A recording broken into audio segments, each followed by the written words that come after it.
시작하겠습니다. 오늘 잠들기 전 묵상한 구절은요. 예레미야 49장 1절부터 6절까지 말씀인데요. 제가 읽고 지훈 홍규희라 이렇게 읽겠습니다.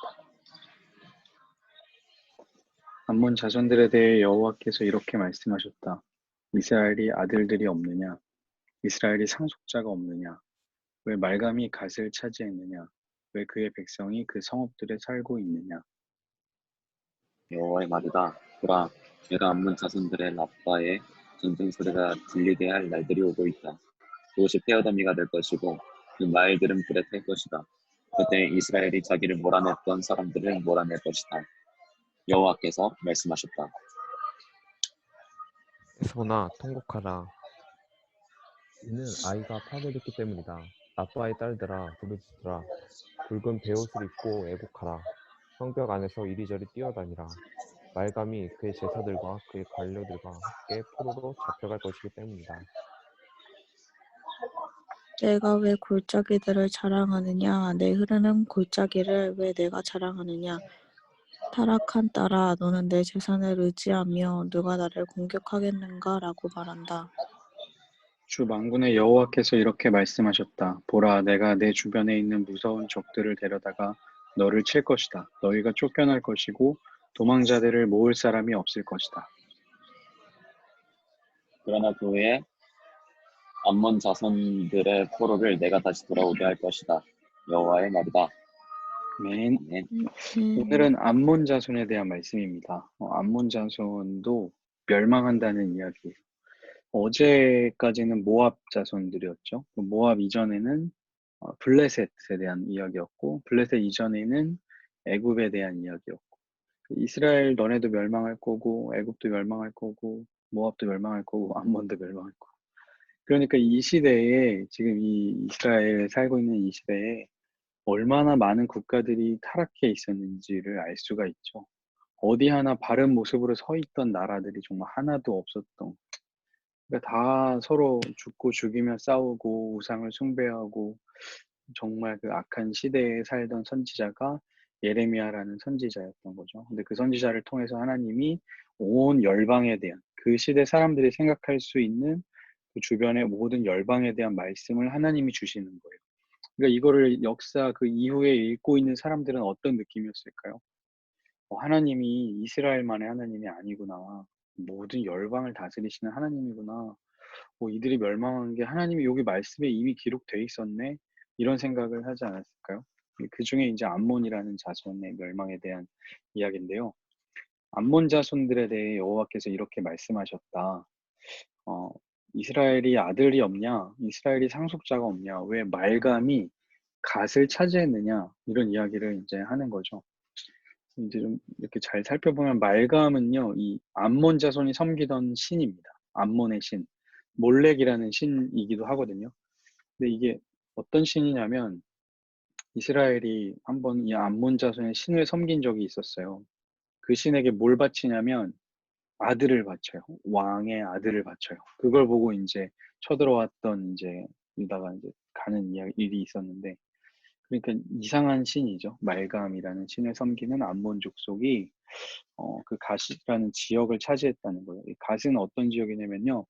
여러분 지금 지도에 보시는 것처럼 여기 갓 GAD라고 써 있는 여기 보이시죠? 갓. 여기 이 땅이에요. 그러니까 여기 원래 이 요단강 가운데 이 요단강 동편은 므낫세 반지파, 갓지파, 또 르우벤 지파에게 준 땅인데 여기 이스라엘 자손들이 가지고 있어야 되는데 지금 암몬 자손들이 가져갔다는 얘기를 하시는 거예요. 이스라엘 너네 뭐 하고 있었냐? 왜 이들에게 갔냐라는 이야기를 하는 거죠. 그러면서 너네 암몬 자손 말이다. 너네 전쟁 소리가 들리게 할 날들이 오고 있고 너네 그 살고 있는 지역에 그곳이 폐허가 되고 마을이 불에 탈 것이다 라는 이야기를 하시면서 3절에 보니까 헤스보나 통곡하라. 이 헤스보는 그 바로 갓이라는 지역의 가장 아래 경계선 쪽에 있는 도시거든요. 헤스보나 통곡하라. 이는 아이가 파괴됐기 때문이다. 라빠의 딸들아 부르짖으라. 굵은 베옷을 입고 애곡하라. 무슨 말일까요? 너네 암몬 자손, 너네가 살고 있는 그 땅, 너네 이제 멸망하게 될 거다라는 이야기를 이제 하나님이 하시는 거죠. 성벽 안에서 이리저리 너네가 도망 다니고 너네가 할 수 있는 일은 울고 도망가는 일밖에 없을 것이다 라는 이야기를 이제 하나님께서 예레미야 선지자를 통해서 하시는 거예요. 우상을 따르는 사람들의 끝은요, 결국엔 멸망이라는 이야기를 하시는 거죠. 하나님, 이스라엘 백성들이 있던 시대에도요, 오직 유일하신 하나님만이 있다고 믿지는 않았어요. 지금 우리가 이 예레미야서를 통해서 보는 것처럼 암몬 자손은 말감, 몰렉이라는 신을 섬기고 또 모압 자손이 그모스라는 신을 섬기는 것처럼 이 당시 사람들의 세계관 속에서도 여러 신들이 있다는 것을 인정하고 있었어요. 그런데 그 중에 가장 유일하시고 또 모든 것을 통치하시는 신이 하나님이라고 믿는 사람들이 바로 이스라엘 백성들이었던 거죠. 그러니까 하나님이 너네 이 주변 국가들 봐라. 얘네들 믿으면 다 멸망하는 거 보이지 않느냐. 라고 이야기를 이제 하고 계신 것이죠. 그들이 멸망하게 된 이유는 이제 지나친 자만이었어요. 암몬 자손이. 4절에 보니까 왜 골짜기들을 자랑하냐? 내 흐르는 골짜기를 왜 네가 자랑하냐? 이런 거예요. 골짜기는 하나님이 창조해 놓으신 거잖아요. 벨리. 근데 하나님이 창조하신 땅을 마치 내가 만든 것처럼 자랑하고 있는 거죠. 말이 안 되죠. 그리고 또 이 사람들은 어떤 자랑을 했냐면 내 재산을 의지하여 누가 나를 공격하겠는가라고 말을 하고 있는 거예요. 그러니까 내가 재산이 이렇게 많은데 뭐든지 가능하다라는 거죠. 용병도 살 수 있고 전쟁 물자도 살 수 있고 그래서 누가 나를 공격하겠어라고 지나친 자만을 가지고 있었던 거죠. 근데 하나님께서 이렇게 이야기하시는 거예요. 5절에 보니까 내가 너의 주변에 있는 무서운 적들을 데려다가 너를 친대요. 이 말씀 읽으면서 되게 웃겼던 게 뭐냐면 이 사람들은 감히 나를 누가 공격하겠어라고 하는데 하나님은 이들 주변에 있는 아주 가까운 주변에 있는 적을 데려다가 치신다는 거죠.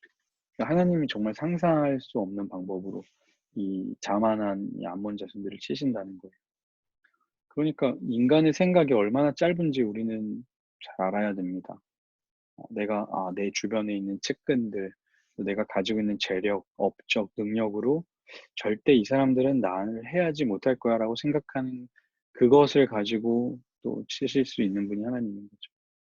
그러나 하나님 이상하게도 6절에 보니까 암몬 자손들의 포로를 다시 돌아오게 하신대요. 그러니까 처벌은 하시지만 영원히 멸하시지 않는 것이 이제 하나님의 마음인 것이죠.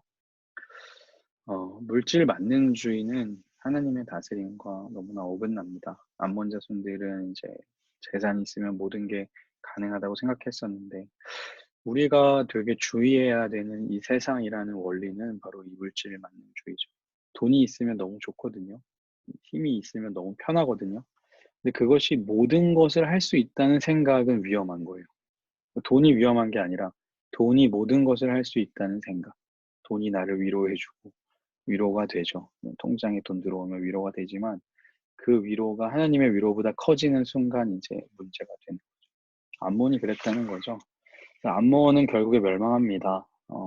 우상을 섬기던 암몬은 멸망했고 그들은 지나친 자만을 하고 있었던 사람들이었어요. 모든 것이 자기가 가진 것으로 모든 것이 통제 가능하다는 생각이었죠. 이제 오늘 우리에게 던지고 싶은 질문은요. 물질을 의지하지 않기 위한 나의 노력은 무엇인가?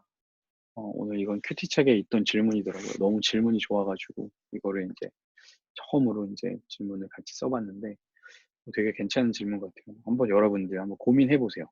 물질을 의지하지 않기 위한 나의 노력은 무엇인가? 한 번도 노력해보지 않고 생각해보지 않았는데 한번 생각해보는 시간 가지면 좋겠습니다. 하나님의 다스림을 신뢰하는 우리가 되기를 간절히 소망합니다. 기도하겠습니다. 하나님 감사합니다. 암몬 자손들이 이상한 신을 섬기고 마치 자신들이 가지고 있는 것이 자신들을 다 지켜줄 것처럼 여겼던 그 마음들이 그들에게만 있는 것이 아니고 오늘날 우리에게도 있음을 고백합니다. 하나님의 다스림과 어긋나는 물질 만능주의에 빠져 살아가는 우리들 되지 말게 하시고 하나님을 신뢰하며 하나님의 다스림을 받으며 살아가기를 간절히 소망하는 우리들 되게 하여 주옵소서. 하나님 많은 업무와 또 많은 과제와 또 시험들 모든 것을 치어서 하루하루가 참 힘들지만 이렇게 순간순간 우리에게 말씀으로 다가오시고 우리의 생각을 깨뜨려 주시고 또 새롭게 하시는 그 하나님과 함께 기뻐하며 또 감사하는 하루를 보내는 우리들 되게 하여 주옵소서. 감사드리며 예수님의 이름으로 기도합니다. 아멘. 수고하셨습니다. 아. 감사합니다. 감사합니다.